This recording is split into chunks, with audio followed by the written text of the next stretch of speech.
Welcome back to the New York Times Close-Up. Times science reporter William Broad has been a practitioner of yoga for many years, for 4 decades in fact, but who's counting when you're breathing deeply? He's combined his first-hand knowledge with 5 years of research. The result, his latest book, The Science of Yoga. It's just been published by Simon & Schuster. You'll find an excerpt in this week's Sunday New York Times Magazine. 20 million people practice yoga. You started in your 30s when you had a ruptured disc in your lower back and found that it could relieve some of the pain. Then what happened 5 years ago? Oh, it was a nightmare. It was a yoga class, and it was an advanced yoga class, right? I'm doing research, and I'm out there with all these very talented people. I mean, half the class were teachers, right? So not teachers of yoga, though. Yes, teachers of yoga who are okay. studying in a very advanced class for a teacher training and advanced, this and that, advanced pretzel work. And so I'm kind of schlepping along in the way that I can and, go into what you call the extended side angle pose. And, oh, man, the back went out, the room dissolves, it's just tears pouring down and blinding pain. The white light, but the wrong kind of white light, right?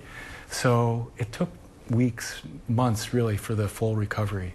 And that was an eye-opening experience because it told me in a way that you can't get out of a book or anything else, that there are other things to yoga than, what you think. Well, now, fortunately, you can get it out of a book. Yes. Your book, The Science of Yoga. Now, one yogi you spoke to says that the vast majority of people who practice yoga should give it up, that for people in good physical condition, it's okay, right. But in general, it's too strenuous, it's too vigorous, right. It's too demanding. Glenn Black, he's profiled in the book. He's a wonderful guy, very courageous, outspoken, an extremely talented yogi, and a body worker.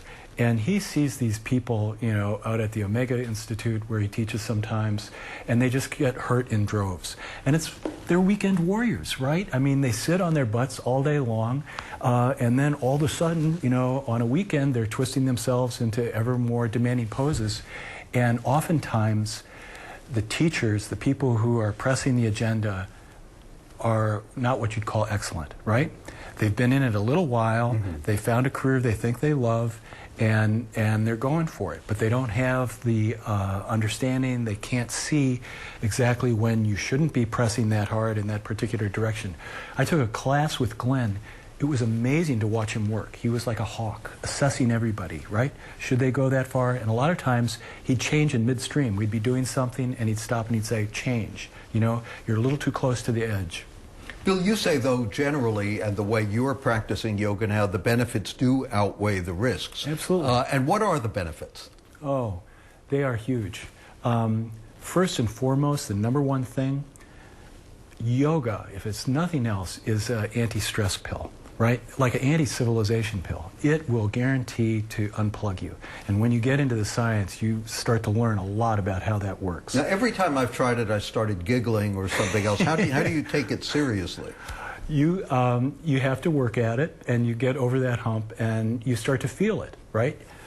I got hooked, in my youth, as it were, when I felt it doing good things. And one of the main things was learning how to relax. It's one of the things that in my career, as you know, chasing bombs and weapons of mass destruction, all that stuff, it lets me pull back, right? It lets me unwind and relax deeply so that it's kind of a lovely counterpoint. So anti-civilization pill is huge. The science, which I detail in the book, shows that, there are, for instance, neurotransmitters that get released, right, which are effectively antidepressants. Well, you also say that there are specific poses that act as aphrodisiacs. Oh, yes. Let me ask, is it because they release certain hormones, yes, or is it because the pose itself is an aphrodisiac? Good distinction. It's the hormonal action. And you see it. There are clinical studies that show the hormones getting released, and brainwave studies that show all the effects that are indistinguishable from the way the brains of lovers light up.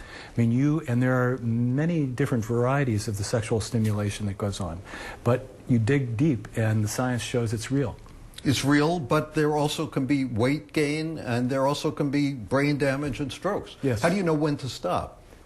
When to put yourself too far? Read my book. Read the book, of course. Right. It has the details that basically, you know, it's doing smart yoga, right? It's saying what's really good and what's to be avoided. Aren't there risks in every kind of sport or any kind of fitness activity? Absolutely. So how does this compare?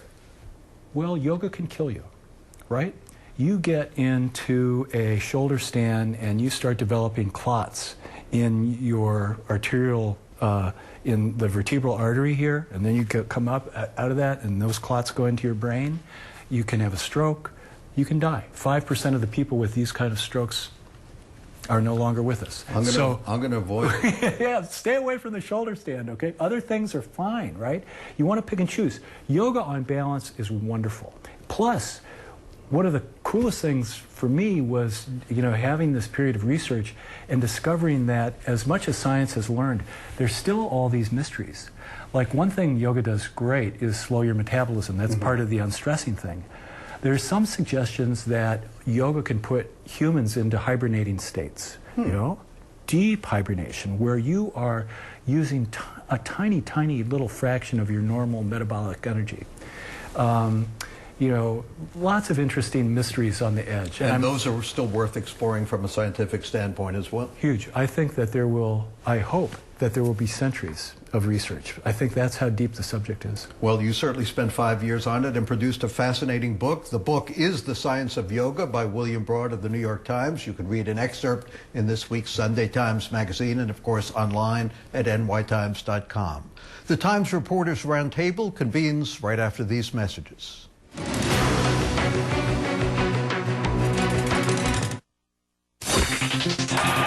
NY1. They say